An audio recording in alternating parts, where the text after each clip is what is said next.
Okay, in the last video we showed you how to take the lids off the buckets. Now that was a trick. But today I'm going to show you purposes for these buckets, ways you can reuse them. I'm going to use them for a further project when I get on my homestead. But for now I need to transport these, and I have household items that I need to transport.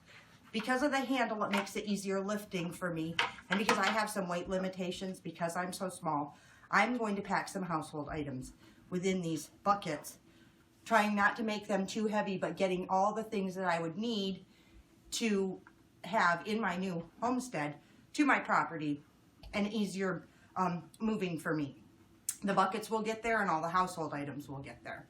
So what I'm going to do is show you some resourceful tricks to pack the buckets. First of all, you want to, anything you're packing, a box or a bucket, you want to pack that bucket or box as full as possible and as tight as possible without breakage, to ensure that there's nothing moving inside the container, whether it be a box, a bucket, or even a tote.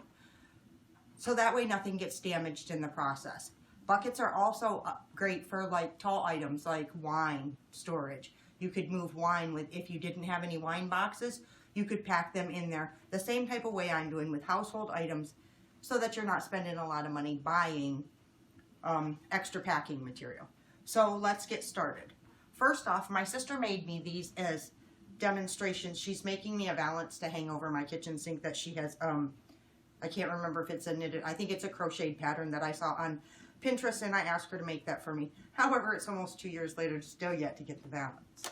So I'm going to take these plates and lay them in the bottom of the bucket, which, as you can see, fit perfectly in the 5-gallon bucket. My plates are Corelle, they just happen to fit. And to keep them from hitting each other, I'm just going to place these little flowers in between so that the plates will be packed tight, but that the glass will not touch each other, to ensure no breakage.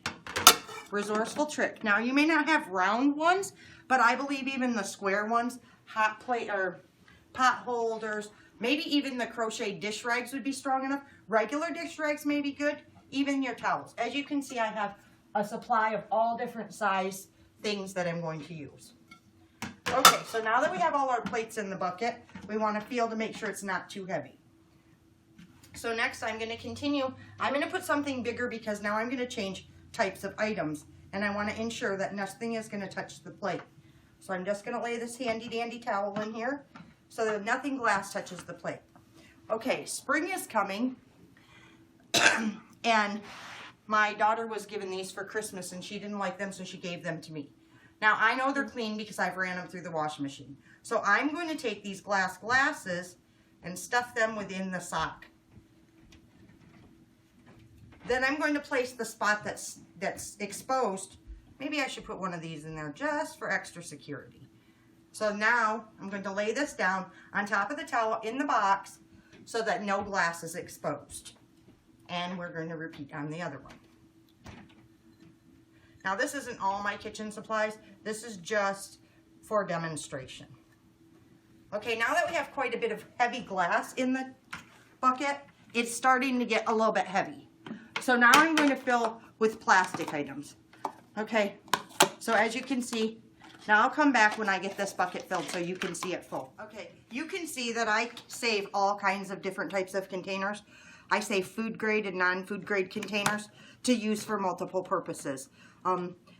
It's just a thing I do. I don't know, I've always kind of been a container hoarder. I save the butter bowls and things like that. So if I make something and I have a friend that's sick or what have you, and I want to bring them some homemade soup, or I have a potluck, I try to use the containers that are the ones that you get from the store. That way I don't have to worry that I'm not getting my container back. So now that my bucket is pretty close to full and it's not too heavy for me to lift, I'm just going to continue filling it with these extra kitchen towels and wash dishcloths. Now you can use bath towels, you can even use your clothing. Whatever it takes to fill your bucket to the capacity and keep everything tight from moving around within the bucket amongst your travels. As you can see, this one is an old Downy container, and maybe the residual Downy smell will get in my towels and make them smell lovely when I get there. Okay, now that I have this pretty well tight, I want to make sure that it gets a good solid seal on here. So I don't want to pack it too tight because I don't want anything to get broken. So let me get a lid I'm not going to completely snap it on because we need to cut some little slits in these buckets so that I don't have to fight for a week like my daughter did trying to get these bucket lids off. I don't have the extra muscle to get them off correctly. And like usual, totally unprepared. Had everything but the lid for the bucket, so I had to go get that. So here's the lid to the bucket, and then you would just snap that on the bucket, and voila. Off you go with your little moving bucket. Quite a bit of stuff in one little area, all contained, and then I would take a Sharpie and write on this. And for all of those of you that do not know, you can remove Sharpie with alcohol. You can do it on a cotton swab. You can do it with the pre-made ones, the little prep pads that you can get like at the doctor's office. If you write on any plastic container lid with a Sharpie, all you have to do, not so much on the textured stuff like Tupperware lids, it doesn't come off quite as easily. But this smooth surface plastic, if you write on it, you can label it and date it, and all you have to have is alcohol and a cotton swab, and it will take it off. If I had some alcohol here, I would show you. But there again, unprepared. So I will show you that in a future video. Thank you.